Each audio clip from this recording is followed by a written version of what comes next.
Good morning. This is October 21st, 2015, and this is the regular meeting of the Ottawa City Commission. Let's have roll call. Mayor Skidmore, Commissioner Dickinson, Present. Commissioner Reed, Present. Commissioner Kaler, Present. Commissioner Graves. Present. Okay, looks like we're all here except the mayor. I'd like to welcome all of you that are here today in the room, as well as on KOFO and on our public access, and those two of you who may watch this later online. Let's go ahead and we'll have the Pledge of Allegiance, and then followed by the invocation from Father Bill Fisher from Sacred Heart Catholic Church. I pledge allegiance to the flag of the United States of America and to the republic for which it stands, one nation under God, indivisible, with liberty and justice for all.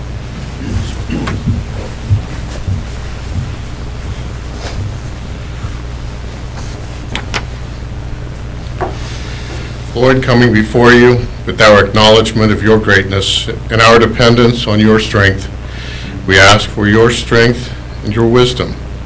May we judge fairly, in peace, for the good, the greatest good, for safety and proper order in our community. Help us to do your will, because you will it, in the way that you will it, for as long as you will it. Lord, enlighten our understanding to proper and appropriate service of you and our neighbor, with an appropriate perspective on things material and eternal. Thank you for your past blessings. Turn to you in thanksgiving for your blessings, present and future. Pray this through Christ our Lord. Amen. Amen. Thank you, Father Bill. You may be seated. That moves us to our consent agenda, which includes minutes from the October 5th study session and the October 7th regular meeting. Do I have a motion to approve? Mr. Mayor, Yes, ma'am? I would approve that I would move that we approve the consent agenda, which includes those two sets of minutes in today's agenda. Do I have a second? I'll second. Okay, all in favor say aye. Aye. All opposed? Okay, we're moving on. Do we have any public comments today? We do not. Okay, we will skip that section then. And that moves us on to declaration. At this time, I'd like to give commissioners a chance to declare any conflict or communication they've had that might influence their ability to consider today's issues impartially. Okay.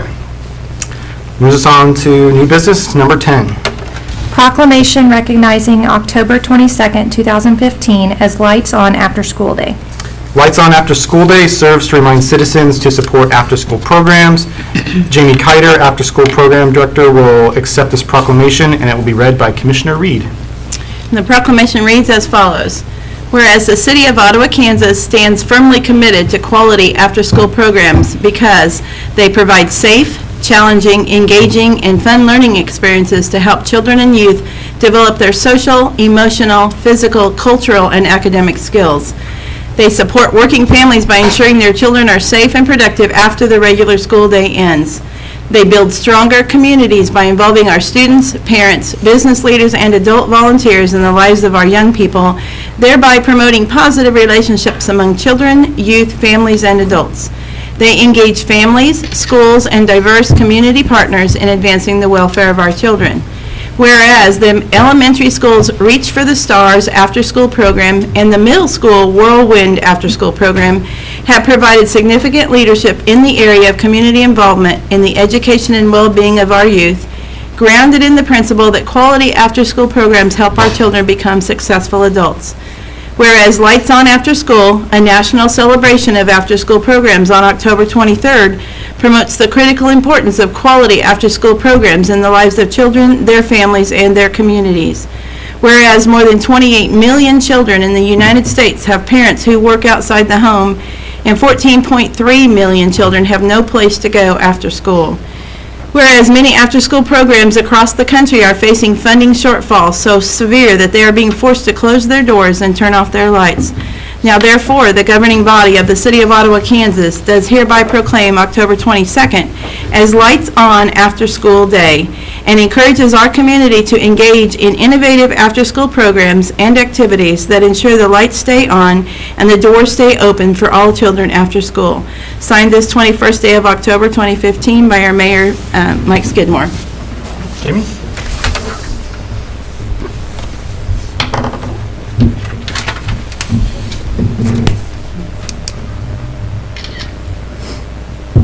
Okay. Tina, do you want to speak? Well, thank you for having us here today again. This is our 9th year of our program, our 9th Lights On, and our 9th proclamation, and we hope to continue that from here for a long time. As introduced, my name is Jamie Kiter, and I have been with Reach for the Stars for going on 5 years now, and I find a deep connection to it and a very humbling, heartfelt feeling knowing that we can make a difference in our students' lives. After-school programming is the lead program in keeping kids in school and graduating, and we're proud that we can be a part of that. This year, our event is called Spotlight on Literacy, and obviously it's going to be a literacy program tomorrow night. So what the kids have been learning about, front cover to back cover, all parts of the book. It's not just the story and the illustration. And they are really going on with this. They're really being very creative, and we have iPads and all that other technology to help them research really what they need to know about it, what it takes to write a book. They are also illustrating and writing their own books, which will be on display tomorrow, and they'll be able to take them home. And some of the stories are pretty comical, and some of the boys are, superheroes, and the girls are fairy tales and princesses. But it's really good to see their ideas, and maybe if this strikes them to want to become an author or an illustrator, then that's great. We've also played a part in that. We're extremely excited that we're going to have 2 presenters from Ottawa University come tomorrow who have written and illustrated a book that just was published last week. And we have it in today. It's called Bread, Bread, Bread. And it's by Gloria Creed-DeCook and Karen Onesorge. They're going to come in and do a Literature Fest kind of presentation to our students, showing them how they came up with the story, how they came up with the illustrations, and the process of becoming published. And so we're doing full circle with the whole literacy event. And we're really excited to have them. Our program will be tomorrow at Lincoln Elementary at 5:45-ish, depending on when everybody gets in and we can get started. But we welcome you all, and we're just here to have a great time. Oh, and it's Bread, Bread, Bread is the book, and in there is a fig recipe, and Gloria is actually making this fig recipe. It's from her family, and we're going to provide bread and other snacks there too, but they're going to have jam and bread tomorrow to have a little bit more personal touch to it. So thank you very much. Thank you for being here. That moves us on to number 11.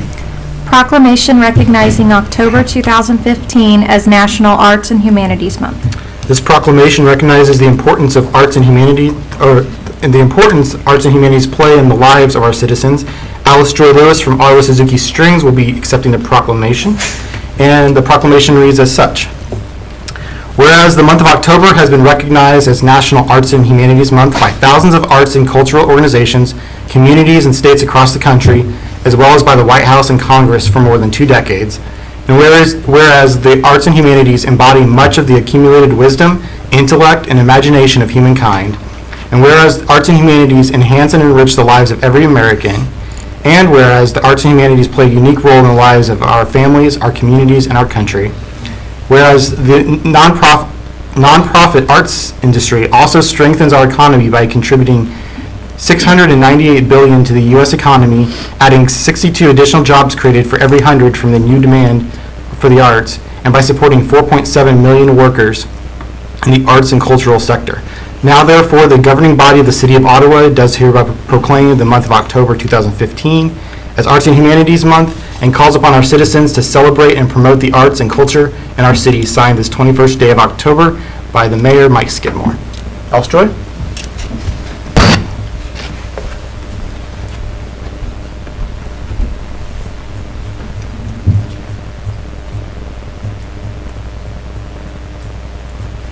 want to say something about Suzuki?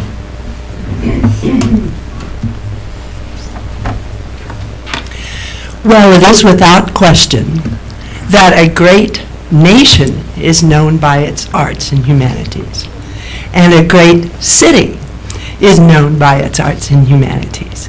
And this has been an environment for the development of a Suzuki program over many, many years that has allowed it, encouraged it, nurtured it to flourish.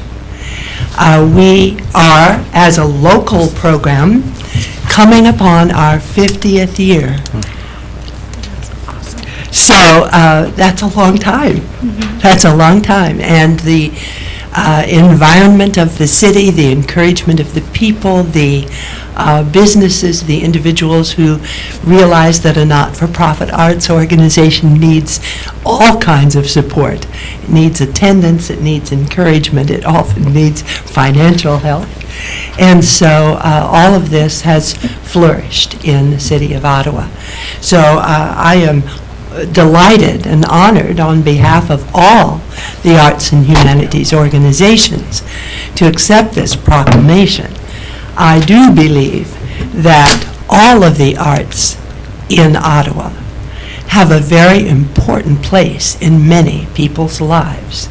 We have a community arts council, we have a Swan Arts developing, we have an artists guild, we have the Shutterbugs who take photographs, we have a writers guild, we have, of course, many arts and humanities contributions from Ottawa University.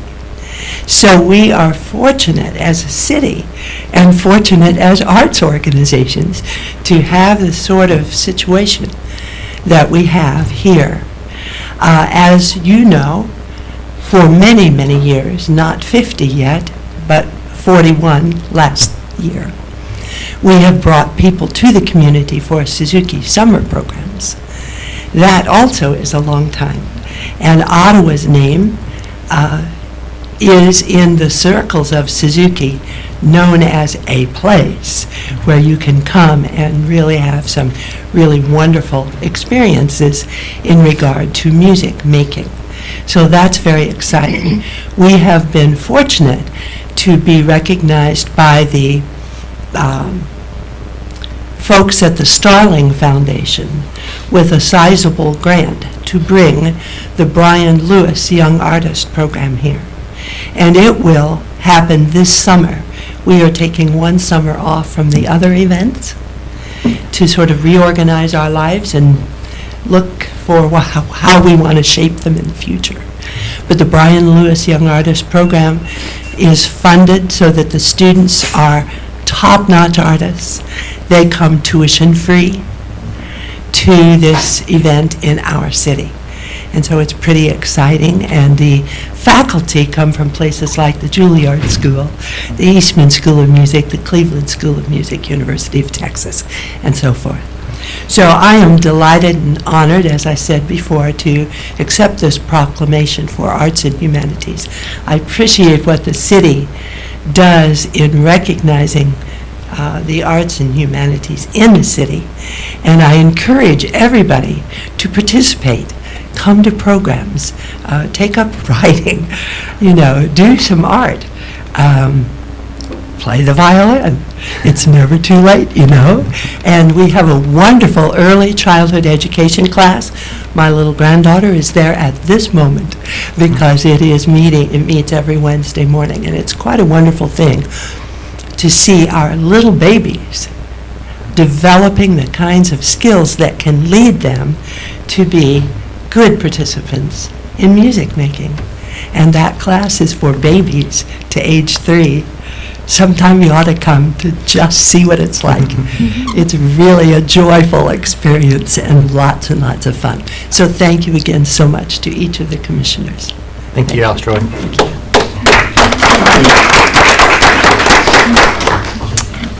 Okay, that moves us on to item 12. New employees in the Ottawa Police Department. Okay, those are listed there on our agenda, but I'm going to go ahead and leave that up to Lieutenant Waterman to introduce them.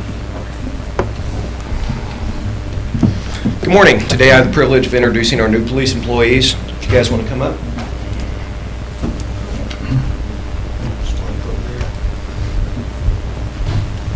If you can raise your hand when I call your name so they'll be able to put a name with a face. Amy Carlson. She's our Special Services Officer. Amy Carlson was hired on September 23rd. She grew up north of Ottawa and currently resides in Ottawa. She attended Appanoose and Pomona High School, went to Neosho Community College.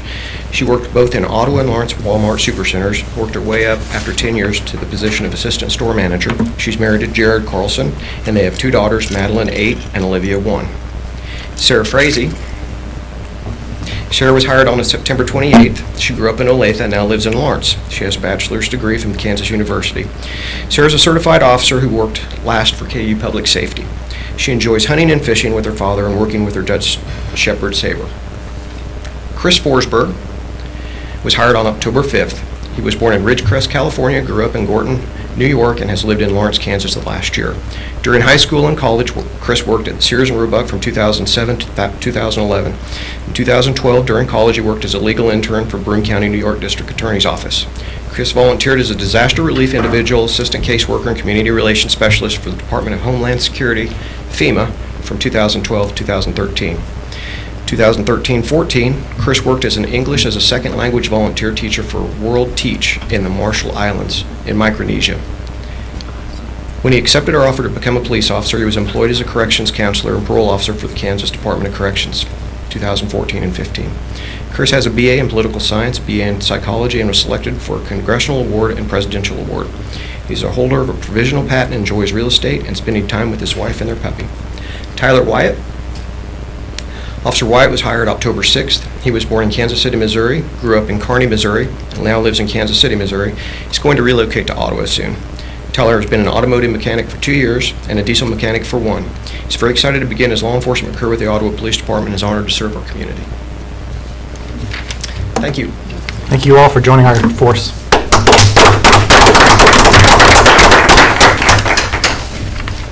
Okay, moves us on to item 13.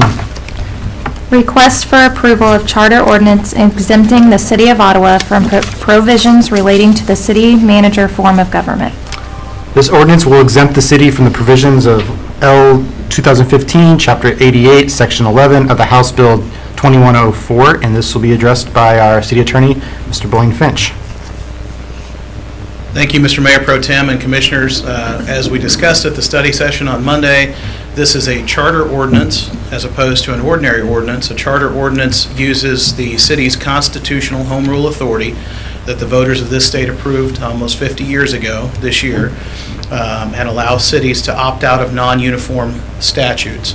The statutes in question concern the movement of local elections as well as the elimination in statute of the city manager form of government, which was, unfortunately, I don't want to say it's an oversight, but it was eliminated and some of those statutes were moved somewhere else and some of them were not replaced at all. So in order to make clear the intent of the voters of the City of Ottawa, who in 1970 moved to the city manager form of government, and in 1972 moved from 3 city commissioners to 5 city commissioners. We want to put all of that in a charter ordinance. We also want to clarify what happens now that local elections have been moved from April of odd-numbered years to November of odd-numbered years, and terms of office will begin, instead of in April, they will begin in January of the following year. This charter ordinance will also extend those terms that would have expired in April of 2017 and April of 2019 to January of the following year, and we'll put the city on the November November odd-numbered year election cycle as well. So I'll stand for any questions that any of you may have at this time. So, Mr. Finch, just to summarize, so that when our citizens are watching this, nothing is being changed here. This is simply to take care of and reestablish what we've had because of the actions taken by the legislature this year regarding elections. Yeah, the terms of this charter ordinance simply restate the way things have gone on in the city of Ottawa since the 1970s, based on actually three elections where the majority of the citizens of Ottawa voted for this form of government and this number of commissioners. The only thing that will change under this charter ordinance is the length of those terms as we move from an April to a November election cycle.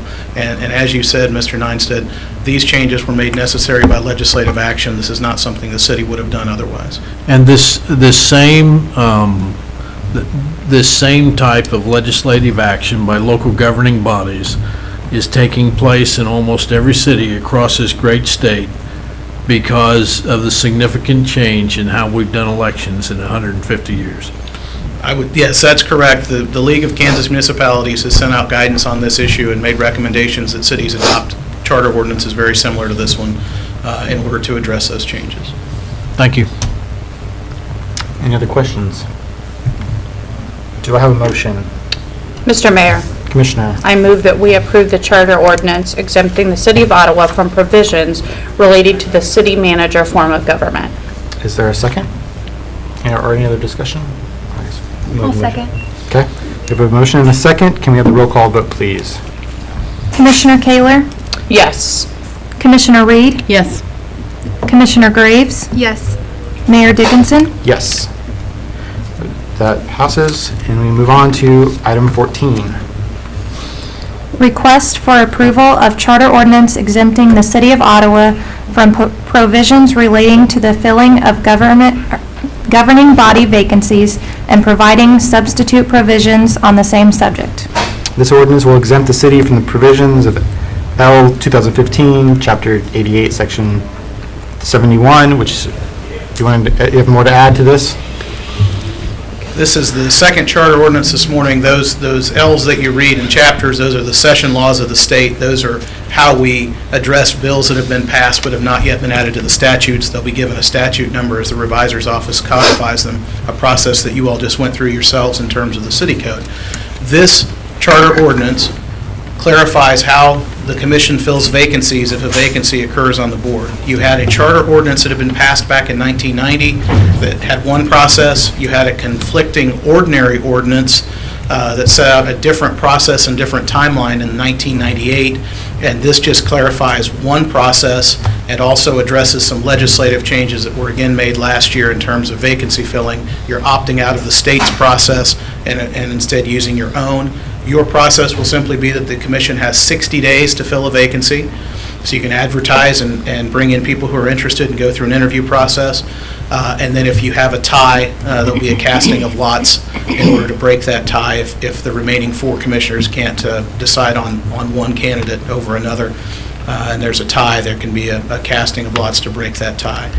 It also clarifies that appointment will be until the next election, just as you have done recently with the appointment of Commissioner Graves. That individual will serve out to the next election, and then there'll be an election at that point to determine who fills the rest of the term. So we let the public and the voters decide as quickly as possible on that replacement that you all select. Any questions? Mr. Finch, we, as you had indicated in your comments, we had just recently gone through this with the appointment of Commissioner Graves. Is it changing? I mean, is the process changing dramatically from what, should the public see anything if there were to be a vacancy? Is there a tremendous change between what you're proposing that we adopt and what we have just completed? No, not a drastic change. The state legislature, their change would have required, if you had not filled the vacancy within 60 days, that you hold a special election immediately. The cost of that to the public would be, thousands of dollars. And so instead of doing that, this simply gives you the 60 days to fill the position. If no candidates were to come forward, or for some reason you needed additional time, there could be some additional time, but otherwise nothing would change. You would notify the public as you did this time. Any interested applicant would be able to submit their name and go through the interview process, and so from the public standpoint, this will not look very different at all than what just happened with Commissioner Graves.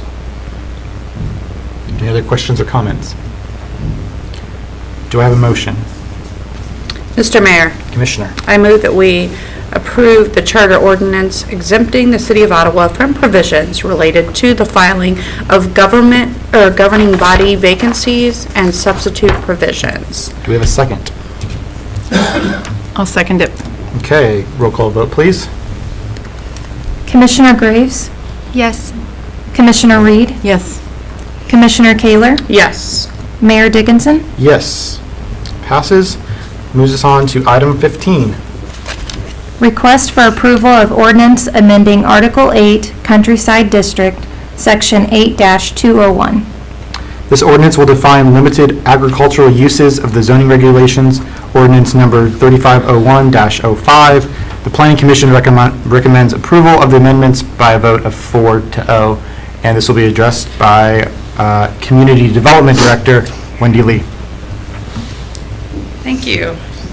Yes, this item, earlier this year, a question came to us about what does limited agricultural mean?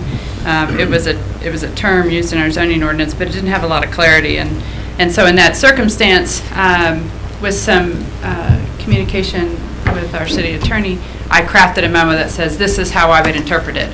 As you well know, the zoning ordinance gives the power of interpretation to me, but because we wanted to have something in record, just in case it came up again 6 months from now and hadn't made a change, we would have a document to go back to. So we'll do things like that. We'll say, this means this. Since we've done that, then our next step was to actually come and ask for an amendment. So the Planning Commission held a public hearing, had these descriptors in as to what limited agricultural meant in the Countryside District. So it's not saying that agricultural means this everywhere else. It just means where the term was used in the Countryside District. The Countryside District is a district that is primarily for large rural residential tracts. It'll have some limited, as we said, agricultural activity that someone may want to have out there, but it's more of a residential area than it is an agricultural area. It's intended to be sort of the bridge between the big 80 and 160 acre ag tracts an area that's inside the community that may be at a more dense scale, where homes are very close together. This would most likely be tracts that are quite a bit apart from each other. And so our standards were to allow, to more frame up what large animals could be and what minimum acreage you would need to have in order to have horses or cattle. And ponies, sheep, goats, which are kind of the smaller things that we see more typically on this kind of a thing, that they could be on tracts that were at least 5 acres. And then if you grow your agricultural products, you could have a stand and that kind of thing, and just frame that out. As with any zoning amendment of this kind of nature, where we're sort of creating our own, bridging between what's allowed in ag and what we would see in other parts of the community in the residential districts, we've crafted that ourselves. It may be something that over time gets amended, much like we go back and forth at different times about what's the appropriate size for a garage, depending on your circumstances. So it's the kind of thing that a couple of years from now, someone could come in with something and we go, you're right, that makes absolute sense given your circumstances, and we'll consider a change at that time. But in the meantime, this would be a more framed definition of that, giving good parameters to folks that may be wanting to add some uses to their ground. There's not very many tracts zoned in Countryside at this time. Any questions? I have several questions/comments. First of all, and I know that this goes way broad, but your department has changed its name. Is that correct? That's And correct. Can you address with the public what it is your department's name is now? Sure. We have been the Planning and Codes Administration Department for about a little over 10 years, maybe 12 years. Previously, that was Planning Department. But I advocated earlier this year and to the city manager that we consider amending the name to Community Development Department. He agreed. That was put into the codification that you all adopted. The Community Development Department is a more common descriptor when people come from community to community, so when we're looking with developers, what have you. But more appropriately describes our department. We are not just doing planning and zoning and code administration, whether that be nuisances or building codes. We're working with neighborhood revitalization. We're working with bike ped. We're working with healthy communities. We're doing things that we believe are a broader community development activity. And so that folks don't see various members of staff acting in one of those capacities and go, wait, that doesn't seem to fit with my idea of code administration. Code administration is one of the things we do. Great. The second part of my question, and it actually starts with a comment, that it's when we have issues like this and when we address issues like this, I think this is so important to know why an individual may want to come to our study session. Because when items like this come up, we really take this into advisement, and we talk about this in great detail at our study session, which is every Monday at 4 o'clock. So this particular ordinance, amendment of an ordinance, we discussed at great detail on Monday. And I know sometimes people will stop me and say, it seems like when you have your meetings, you just run through things really quickly. But the public needs to know that if they want to know a deep dive and want to know more information, this particular ordinance was brought to us on Monday, and we discussed it for quite a while. And we discussed the fact that I, who live in the middle of the city, I cannot now put horses on my small little land. I mean, we discussed how this works in great detail. So just another reason that we should probably invite individuals and ask them to please come to our study sessions so they can learn more about ordinance like this. Saying that, though, that doesn't mean that we're changing everything for the city. And I know that you said that. I just want to spell that out again. That doesn't mean that down here by Forest Park, you're now going to see goats. Right. No, that's fair. I would actually add that not only do you discuss it, but the original public hearing was called August 18th, the public notice. And when that happens, that's when people know when we're going to have the meeting. But we actually discussed it at 2 study sessions and 2 planning commission meetings, too. So it had a lot of other folks' input as well as staff's and the attorney. So it goes through a process, as does any amendment, and it shouldn't be unless it's an error. It should go through a process of good discussion, and then it has an opportunity for rediscussion at some point in the future. But yeah, Countryside Edition is primarily on the edges of the community, with a few exceptions, and there's just not that many grounds zoned that way right now. Any other questions or comments? Thank you. Do I have a motion? Mr. Mayor, Commissioner? I would move that we approve the ordinance amending Article 8 Countryside District, Section 8-201. Do I have a second? I'll second. Okay, roll call vote, please. Commissioner Kaler, Yes. Commissioner Reed, Yes. Commissioner Graves, Yes. Mayor Dickinson. Yes. Passes 4-0, and it moves us on to item 16. Prairie Spirit Trail. A group of citizens focused on issues downtown, along with staff, gave consideration to resolving the trail gap along Walnut. This committee recommends the Prairie Spirit Rail Trail be formally installed in the middle of Walnut from 1st to 5th, with bike lanes painted as well as drive lanes to enhance the safety of bicyclists and create better expectations for drivers as well. And Wendy will also talk about this. I think we're going to go from south to north, so that's not how I was going to talk about it, so I have to get my mind around. Thank you very much. Okay, so a group of citizens has been meeting, and we spent a lot of time looking at Walnut in particular, and I know that the commissioners also took a walking tour of that area, and you're very familiar with this. But for a number of years, when the city has done surveys about biking needs in the community, this topic comes up every single time. And has since the inception of the trail. We're fortunate to have the Prairie Spirit Trail go from the depot all the way south of the community. But while the trail, the railroad line originally went down the middle of Walnut, when the trail development was originally occurring, there was some concern about where should the bike lanes be. And at that point, there just was, the decision was we'll just allow people to merge in with traffic and go along with traffic down through there. But it was interesting to me that every single time, we could be even talking about biking around schools, and we would get a comment about, we need to have something done here. Now, what's further interesting about that is most of those surveys were done locally, but last year, or 2 years ago, when we did the Connect Ottawa plan, we actually facilitated that survey a little bit broader, and users of the trail who come from outside the community also commented that new users to the trail were oftentimes sort of, wait, there's no signage, I'm not familiar, it's the first time I've been here, and I unloaded at the depot and I want to go way south of Ottawa, what am I supposed to do here? And so this has been something that staff has looked at over the last year, 2 years, even when Bill was here, for a resolution.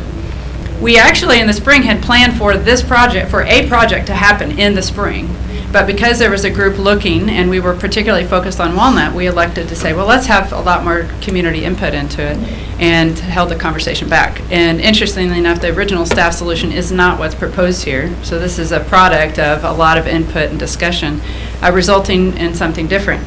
The proposal that came out of that group to you as the governing body was to install the bike lane in the middle of the street where, frankly, at one time, the rail line was.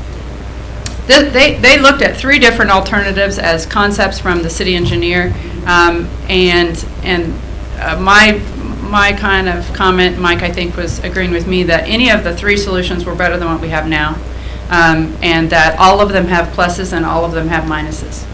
But that what we have now just simply isn't acceptable any longer in our community. And so they after looking at it, they had started off again at the beginning of their process with a pretty determined where they wanted to go, but after the engineer worked through it and looked at some of our standards, he recommended, he showed them 3 options, but said, here's the pluses and minuses. And some of the minuses for having bike lanes on the side of this street, similar to what we have on North Main, is that in contrast down here, we have an awful lot of driveways that are crossing, parking lots and other things that are crossing, and that some of that movement on the side of the road mixed in with parking could make a bicyclist very difficult to see. We looked very long at having both lanes on one side of the street. That actually was the preferred alternative that staff had come at it with in the spring, and it was the preferred alternative of the committee at one point. But again, the driveways and then the addition of needing stop signs at every street that we have stop signs at now, combined with that some drivers may not expect a bicyclist to turn left and or right in front of them crossing 2 lanes of vehicular traffic, could result in some traffic accidents that the whole point here was to improve safety. So the final solution was, from the safest perspective of the group that was looking, was to put them in the middle, meaning that if you're a car, you're going to be watching what's coming at you from the other if you're crossing both through the bike lanes, but if you're not, you're not going to have to encounter the bicyclist. And so that was the solution. Now, having done that, they looked at the parking and other things, and as we had told you earlier, the solution was going to result in, and I'll just go up the block here a little bit, the 300 and 400 blocks have a lot of residential on the west side. Parking on the east side is kind of minimal, but where it has been would be eliminated, and the parking would be available on the west side. In the 100 and 200 blocks, we shared with you in on the memo that parking would be eliminated. The committee was aware of that, but those are the 2 blocks that have a lot more parking lots on them. For example, in the 200 block, we have parking on both sides of the street. In the 100 block, we have a very large parking structure with not very many uses here. There's uses up here on on Main, but generally speaking, when we've done our surveys, the parking lot has been quite vacant. We held a meeting with the neighbors, and in the process of letting them know, we heard from 2 neighbors, specifically the Antique Mall and then subsequently Charlie Adamson at Adamson Brothers. And we think that we can retain some parking there and still comply with our MUTCD standards, which is the width of the parking spaces and the width of the lanes. The bike lane area is 10 feet with a 1-foot buffer on each side. And at every intersection, there would be 3 delineators inside that buffer, total of 6 on each side of the intersection to help guide cars not to shortcut their turn, okay, potentially impacting a bicyclist. Then there would be 11-foot driving lanes. Those 11-foot driving lanes are a little narrower than what people are experiencing over there today. In fact, they're quite a bit narrower. There's 2 reasons for that. One, it's what we need to do in order to retain some parking where we can. Moreover, it is intended, and we hope it will be successful in reducing the speed. This is a 20-mile-hour zone, 20-mile-per-hour speed limit area. There's been some additional signs put over there, but people are frequently driving faster than that. That makes it less safe, again, for the bicycling and pedestrian use that we want to encourage in this area. So narrowing the lanes, if you study out there, that will actually help do that. So in the 100 and 200 blocks, so we'll look at the 200 block, as you can see from the image, it appears that there will be the 9 foot of width necessary to allow 3, maybe 4 cars to be parked here. We don't want to get too close to the intersections at any of these locations, okay? That's just so you can see around them.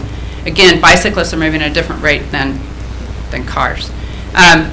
So we believe that those will be able to be retained. But you can see the curb line here is not the same as it is here, nor here, which means these vehicles will not be allowed to remain parking there and still have good 11-foot lanes here, okay? So I think we've solved that. In the 100 block, the property line is about where that building line is, and there's just a tiny, tiny little sidewalk right in front, and then some parking, some area they've been using for parking. But if you follow the curb line, the reason we had said no parking is because when you get up in here, it's going to be very difficult to achieve that. The curb line moves, by the way, in some of these blocks. In fact, all of them, the curb line shifts mid-block. It's not, if you go look at it, you're going to find, wow, it actually does that around town. That's not the only place it does it, but it's less consistent here than anywhere else downtown. Okay, so you drive down Main, it's a very consistent curb line. It's not on Walnut.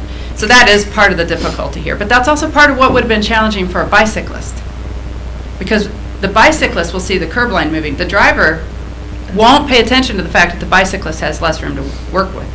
Okay, so another good reason to put it in the center.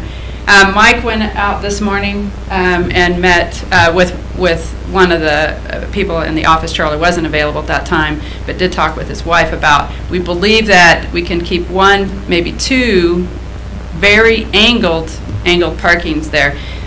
By MUTCD standards, it does not fit. So that would be a departure from our policy. It would need your, you would need to understand that if you want us to retain those, we would like to have you say that. And then Public Works would do their very best to try and get those in. Mike, I don't know if you want to come and say any more about the conversation. When I met with Mrs. Adamson this morning, I made it real clear that we may be able to do that and tell her that we would. Typically for MUTCD standards, we're looking at a 45-degree angle for a parking stall. I believe we have enough room. I didn't measure. I didn't have time to get the measurements to make sure that we could do that by decreasing the angle to, say, a 30-degree angle. But I feel that if you guys will bless off on this, we can do everything we can to accommodate them and leave some parking there for them.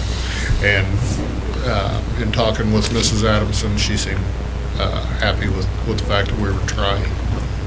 So. That would be in place of those four that are visible right there now, that are straight in? No, right here, right in front of their building. Oh. It's just that on occasion, they have people that park near their front door. It's not, get it.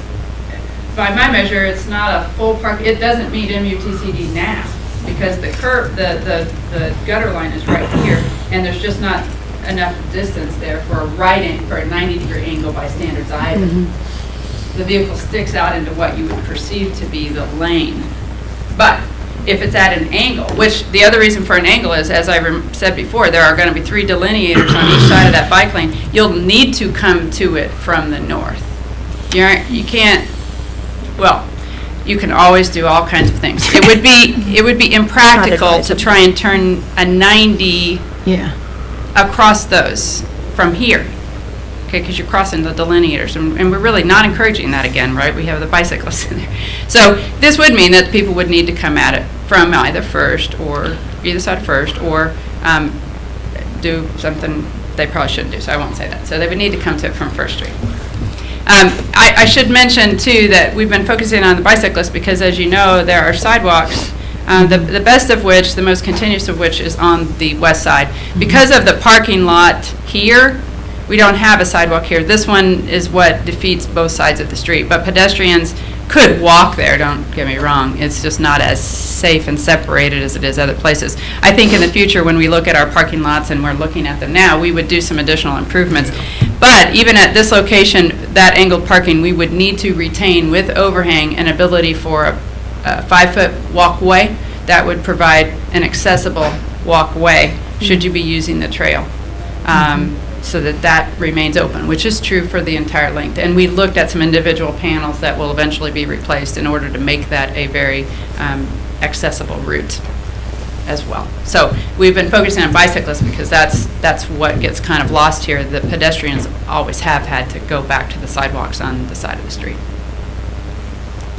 Mrs. Lee, can you address with the listening public about the citizen group and about this being citizen-led? How many people did you have? How long have you met? Okay. All about. We had let me back up just a bit and do this from memory. We had an application earlier this year that caused us to question what kinds of uses did we allow downtown, and the Planning Commission asked that there be a group of citizens to look at some of the objectives for the downtown area and determine, could we amend do we need to look at where we've got our boundaries, do we need to look at our regulations, could we look at standards, could we look at the aesthetics? And so we had a group of folks, there's several people that are associated with Main Street, both the Chamber and FCDC gave me some names, and then there's one Planning Commissioner. There's about 8 of them in total. They've been meeting since May, a couple of times a month, sometimes 3, sometimes once, but they've met a number of times over the summer. They walked the area multiple times with us and then on their own, and they've looked at everything from the trees and the health and asked Tree Board to take a look at some things. They've walked looking for where are the breaks in the sidewalk, what could we do with this. They were advocating to you to allow liquor in the sidewalk dining section of the municipal code, as well as looking at the zoning and the comprehensive plans. The comp plan amendments that you recently adopted also came from that group. And then it's our hope to do a downtown master plan now, because they've speculated that this needs to be much bigger than what we initially started with, was had to do with residential uses. But that group spent a lot of time looking at this solution in particular, and felt that the middle of the street was the right thing. We haven't really had anyone challenge us on the middle of the street issue. It's been more just around, okay, how do I accommodate what I need to do?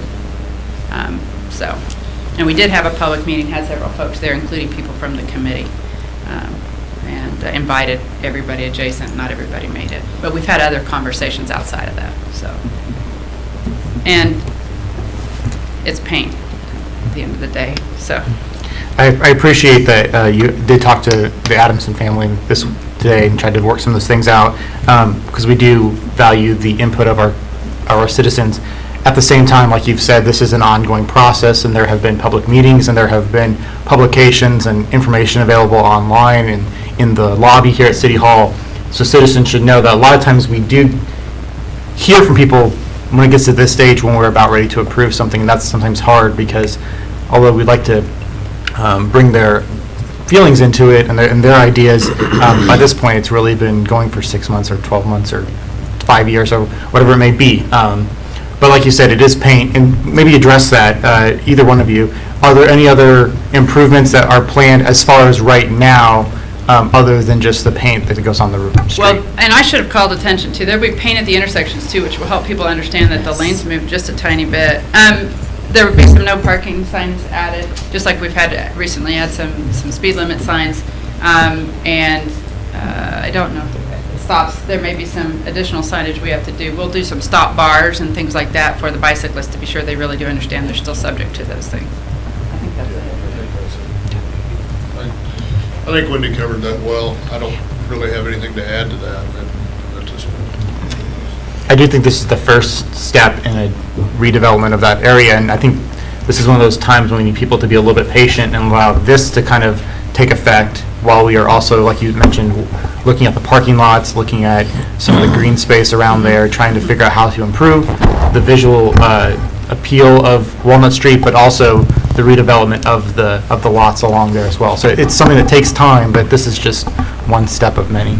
And they really were appreciative of the communities and the governing body's interest in their area. Most of the property owners were pleased to see activity happening there and some things that Public Works is doing over there as well. So I think the overall was, we're glad you're looking at it and helping us stimulate this area of our downtown. Mayor Dickinson, I appreciate your remarks, because I think that's important to remember that this is a works in progress, and we're taking it a step at a time. But what's exciting about this is that this is citizen-driven. We are focusing upon a specific area, trying to make it look better. And some of the things that are going to happen are exciting, like art on the back of the buildings. And if you look at the Lawrence Journal this morning, you will see where they discussed the East 9th Arts Corridor at the City Commission meeting last night, and they are doing a lot of the things on that corridor that we're talking about here. And you can even download the presentation that was made. And if you look at that and then you think about this eventually, it's exciting. It's exciting, and it says something about our community. And I'll also tell you that my wife and I were in another community over Labor Day, and one of the reasons we went down is because they have a building art festival where the artists in town get together start on a weekend, and they start painting murals on buildings down there. So, and we saw some of that work, and it was just kind of neat to look at. Any other questions, comments? Questions, comments together, that's often what they are, comments. Okay. Let's go ahead, do we have a motion? Mr. Mayor, Yes, Commissioner? I would move, gosh, I'm not sure what we're moving on. I guess approval of this plan for the change for the bicycle Prairie Spirit Rail Trail path from Walnut from 1st to 5th. Do I have a second? I'll second. Okay, we have a motion and a second. Can we have a roll call vote, please? Commissioner Reed? Yes. Commissioner Graves? Yes. Commissioner Kaler? Yes. Yes. Mayor Dickinson? That passes 4-0, and we move on to item 17. Request for approval of Accessibility Advisory Board ordinance. Ordinance amending the size and quorum requirements for the Accessibility Advisory Board, and Michelle Stegman will address this. Good morning, Mayor Pro Tem and Commissioners. The Accessibility Advisory Board was created by ordinance in 2013. The role of the board is to advise the City Commission on matters related to accessibility and serve as an advocate for citizens with disabilities. The Accessibility Board is seeking your concurrence with the requirements to repeal Ordinance 3835-13 that would amend 3 sections, specifically addressing quorum requirements, and which would make changes to the term appointment and vacancy language to match the municipal code that was changed during the codification process. City staff conferred with Blaine Finch, city attorney, to address revising the actual ordinance, which we reviewed on Monday. And there have been, and the reason for this is there's been times when we have not had a quorum at our meeting. We're currently down 1 board member. We are looking for a board member, by the way. Okay. And so anyone listening, please contact me or city staff to look into applying for that actual position. So I don't know if you have any questions or if you request that I talk about the ordinance further or have questions for Blaine. So we just need to clear this up so that you can have meetings and be able to move Yes. forward as a Yes. board. Okay, do we have any comments or questions? Do we have a motion? Mr. Mayor, Commissioner? I move that we approve the changes made to the Accessibility Advisory Board ordinance. Do we have a second? I'll second it. Okay, roll call vote, please. Commissioner Graves? Yes. Commissioner Reed? Yes. Commissioner Kaler? Yes. Mayor Dickinson? Yes, that passes. That moves us on to report by the city manager.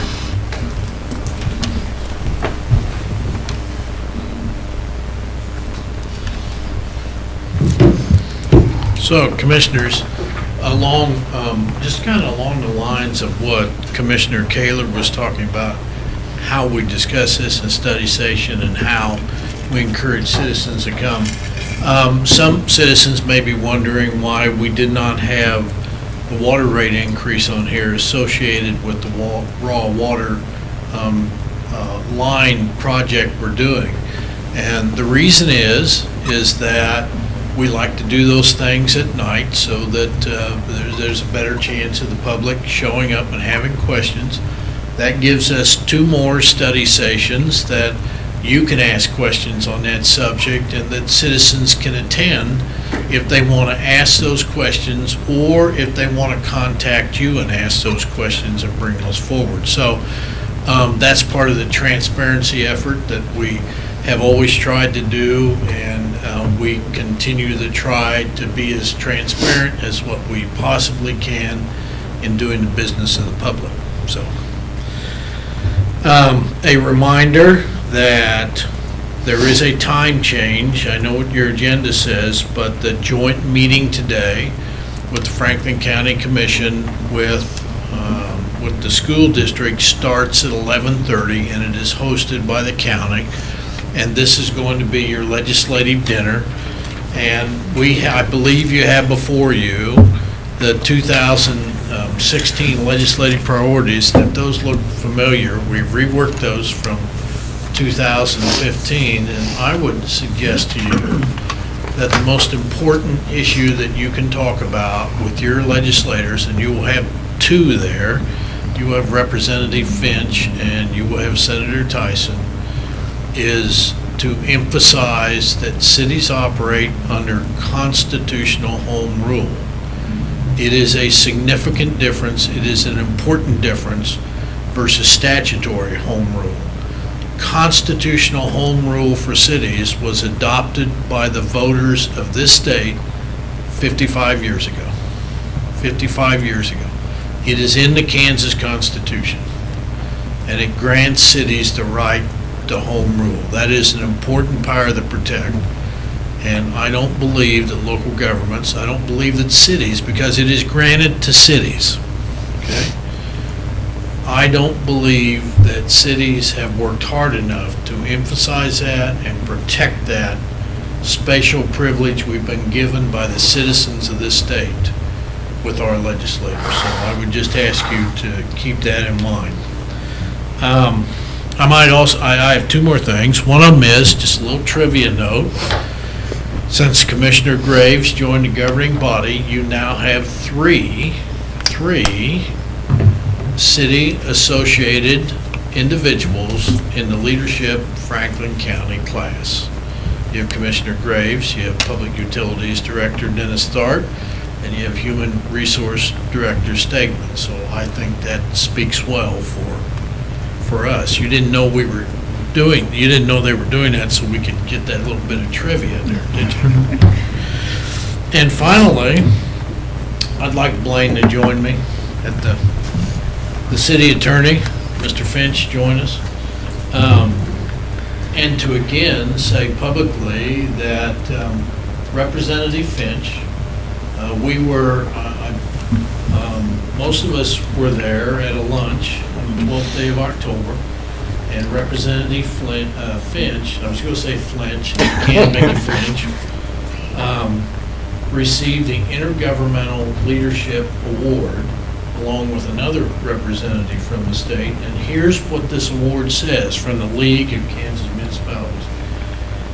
For outstanding leadership in support of a strong intergovernmental city and constitutional home rule.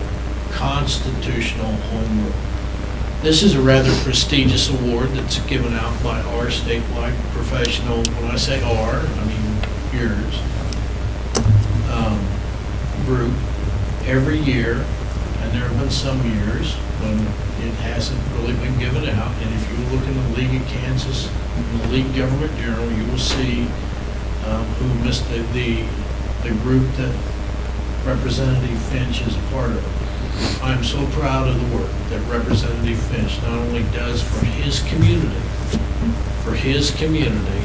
and he has worked for this community most of his adult life, starting at 18, I think, when most 18-year-olds were, well, we'll tell you what, I was 18. But I wasn't as responsible as city attorney here.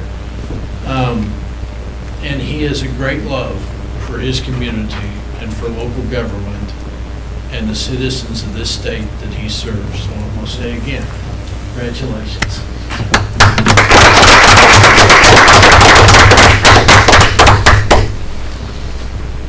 Okay, that moves us on to reports by city commissioners. We'll start with Commissioner Reed.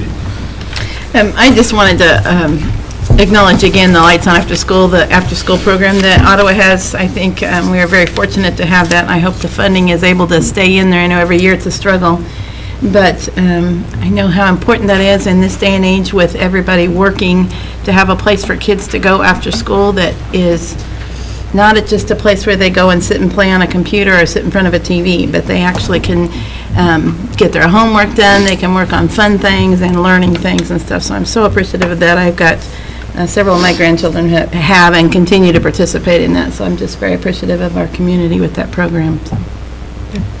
Commissioner Kaler. Adding on to what Commissioner Reed had to say, we will not have a city commission meeting. We will have study sessions, but not an official city commission meeting before many of the children in our community celebrate Halloween, which happens to be on a Saturday this year, if you don't know. Please be watching out for children. They are not watching out for you. They are thinking about the Tootsie Roll Pop that they're going to get at the next house. So please be watching out for children. They are our greatest resource here in our community, and we certainly want them to have a fun and safe Halloween. Saying that, I also, speaking about fun and safe, I appreciate Representative Finch being here. I know that he serves a couple different roles in this particular meeting. I appreciate him being our city attorney, but I really appreciate the fact that he represents us in Topeka. And so thank you for keeping our community safe and for advocating for our community in the best way possible. So thank you, and congratulations on your award. Commissioner Graves. I just want to mention something building off of what Michelle had said about the Accessibility Advisory Board. They are down a board member, and it is sometimes difficult finding people willing to serve on these boards. So if you're interested, contact her for more information. Okay. I have a couple things here. First of all, if the city manager would join me, his organization, the International City County Managers Association, had an award for him, and it reads, ICM Leaders at the Core of Better Communities in honor of 35 years of service to local government, to Richard U. Neinstedt. So, good to see you here too. I'll do it this way.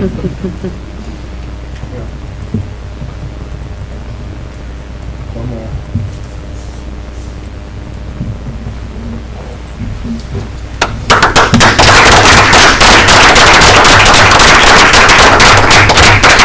We got to surprise him with that one. That's always fun. Never get to do that. You want to speak? Please do. Please do. Never You deserve it. Well, I guess I had that wrong when you were asking me how many years I've done this.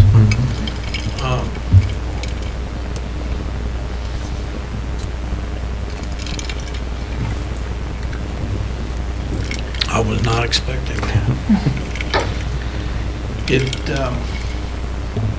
It is a labor of love.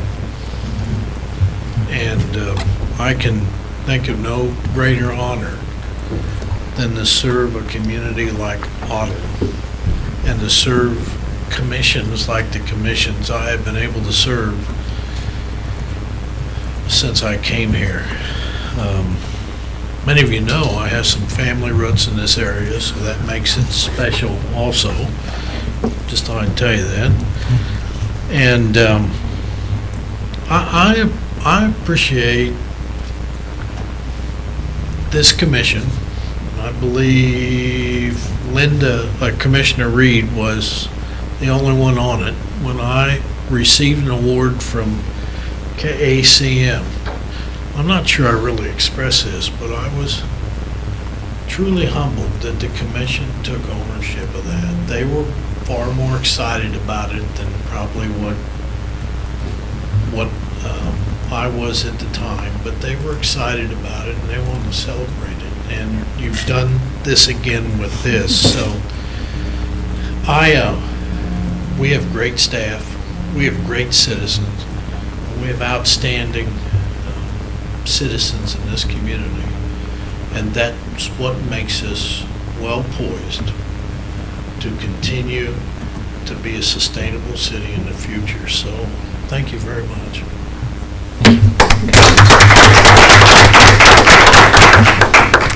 Danielle, 34 more years, and you can have your own. That's right. I do want to note, I want to thank the staff for their flexibility. I will note that I did bring up the water line and the rate increase. There's been several times at a state level where things are voted on before we say the ink dries, and I do think that this is something that's important enough that we should give a little time and not really have it presented on Monday and vote on Wednesday. And it affects all our citizens, not just property owners, but it affects business owners, and it just gives people time to prepare and have input. So I thank the staff for their flexibility and understanding. For those who don't know, happy Back to the Future Day. Yeah. No, right? I saw it. 7:28 PM tonight. For those of you that don't know, this is the day that in the movie Back to the Future that they went forward to the future. Yep. So we are now living in the future of the future. Oh, by the way, if you don't know what Back to the Future is, if you're too young for that, Shame on you. skip number 2. Just do 1 and 3. We have not mentioned yet the OU celebration that happened this weekend.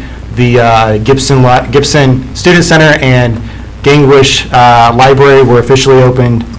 I mentioned on Monday that those are great architectural additions to our community.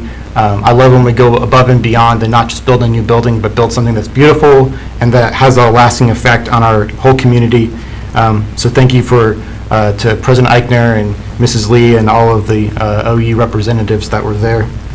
Lots of great things happening in Ottawa, and so I encourage people to come out and be part of a board or other things. Is there anything else before we have announcements?